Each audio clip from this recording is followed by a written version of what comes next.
Matt Feynman used to work in human resources for a big corporation in Minnesota. These days, his office view is a whole lot different, and he doesn't get to sit in a chair very long.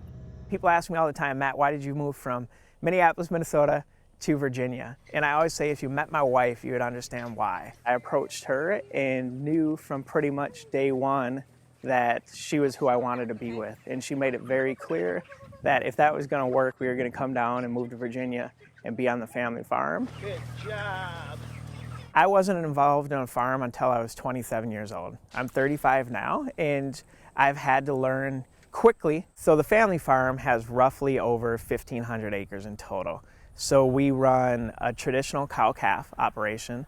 We also do hay for our own use, and then we have timber as well. And then my wife and I also have a small flock of hair sheep, and then we do pasture-raised poultry as well that we process here on the farm and that we direct distribute. It keeps us very, very busy, and it's constant, one thing to the next, and we all seem to communicate well and manage it as it goes on.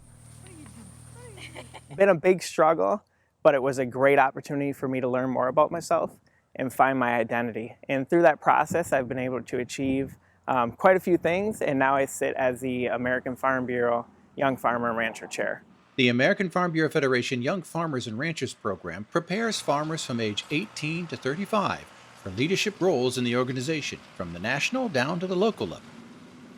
A lot of people within Farm Bureau say this is probably the busiest role, volunteer role within the organization, because you are constantly, you're attending all your regular meetings and calls, but two, you're being invited to other states to attend their conventions or their conferences and speak. And I've gotten to meet people from across the United States that farm everything, any type of commodity you can think of, animals, row crops, whatever it is. And I've been able to interact and really see what it is they do day in and day out and the stresses they have. And my purpose is to advocate for the farmer. I think we have a lot of people advocating for the industry, but we need to advocate for these great people that get up every day, day in and day out, and they sacrifice for everything that is they are doing.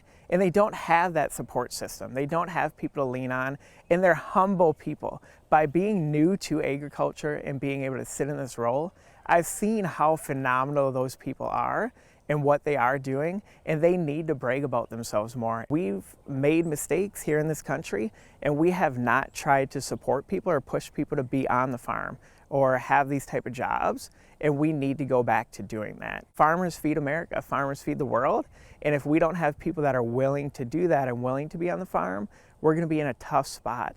So I think by growing up initially and not having any background or understanding of it, I have a little better perception, and I'm able to speak to and advocate for the importance of why we need people on the farm and how we can embrace it. People have to be able to make a living at the same time, so how can we make that possible? It's near impossible to buy into a farm right now with the cost of implements and machinery and livestock.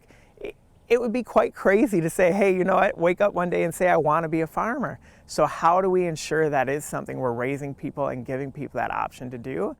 Virginia Farm Bureau, they gave me a home when I needed one. When I moved here from Minnesota and married my wife and started the family, I had an identity back home. And it changed, and I had to find a new identity. And that made for a rough patch. The first year of marriage Lindy and I had, we openly talk about it. It was difficult because I was refining who I was.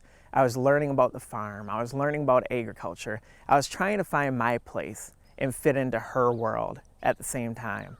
And once she took me to my first Young Farmer and Rancher event with Virginia Farm Bureau, I started making those friends and I made those connections, and I sat back and I observed and I saw all of these phenomenal people and what it is they do day in and day out. And I started having those conversations, and they pushed me to be more involved. They said, Matt, we think you should be involved. We think you should be involved at the state level. Be involved on the state committee. We like what you have to bring to the table. And it's because I was complimenting what they do. I wasn't trying to recreate the wheel. I was acknowledging who they are and the importance of it. And I have built those great friendships. And they pushed me to go on and go after this chair role of American Farm Bureau Young Farmers and Ranchers. I think it's just so important to acknowledge that this organization isn't just about the farm. In Virginia, it's not just about the insurance company. We are a family. we are a unit. We're here to help one another as much as possible.